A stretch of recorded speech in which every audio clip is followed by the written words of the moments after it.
बात है रामपुर नाम के एक गांव की। वहाँ एक गरीब लड़का रहता था जिसका नाम था राजू।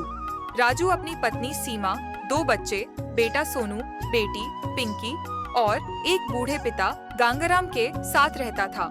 राजू का काम था लकड़ियाँ काटकर बेचना। दिन भर जंगल से लकड़ियाँ काटकर लाता और बाजार में बेचकर थोड़ा सा पैसा कमाता।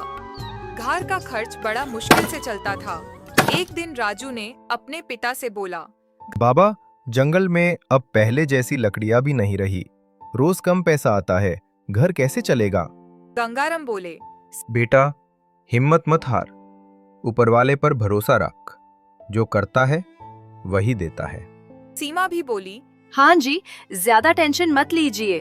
मैं खाना बनाती हूँ, थोड़ा ही सही पर सब मिलके खाएंगे।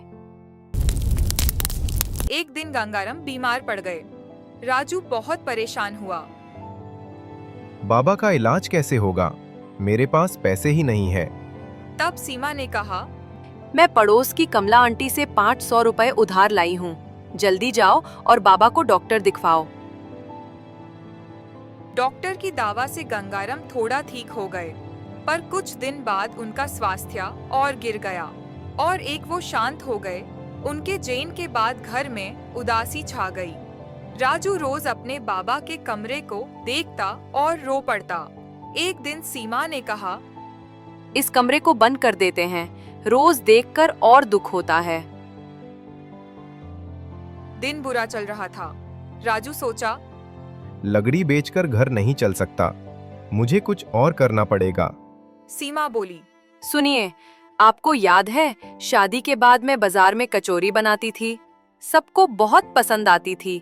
क्यों ना हम कचौरी की दुकान शुरू करें? मैं बनाऊंगी, आप बेचना।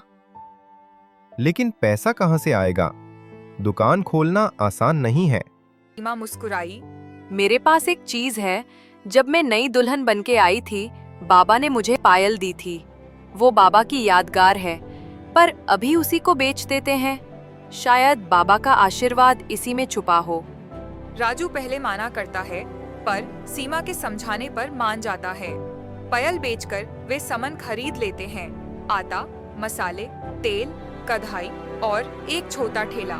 पहले दिन राजू बाजार में चिल्ला चिल्ला कर बोला, गर्मा गर्म कचौरी ले लो। पर शुरू में कम लोग आए। राजू मायूस हो गया।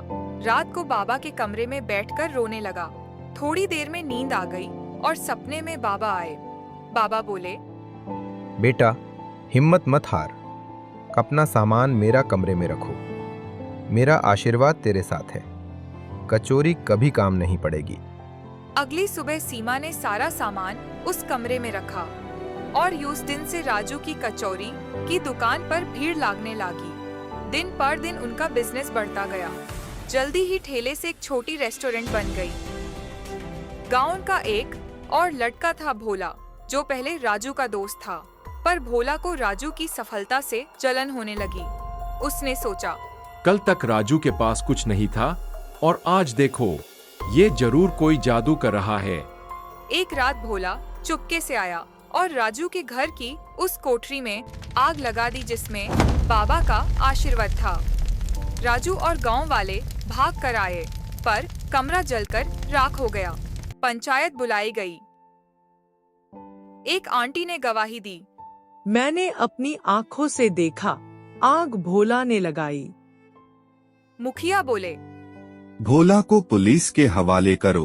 भोला रोते हुए, राजू, मुझे माफ कर दो, मैं अभी बच्चे हैं, जेल गया तो मेरा घर बिखर जाएगा। तब राजू ने कहा, नहीं मुखिया जी, इसे जेल मत भेजिए। गलती इंसान से होती है। मैं इसे माफ करता हूँ। मैं फिर से अपना घर और कमरा बना लूंगा। बाबा का आशीर्वाद हमेशा मेरे साथ है। राजू ने फिर नया घर बनाया, नए से भी बड़ा रेस्टोरेंट खोला और भोला को अपनी दुकान में काम पर रख लिया। और इस तरह एक गरीब राजू ने मेहनत और माफी की ताकत से अपनी जिंदगी बदल दी।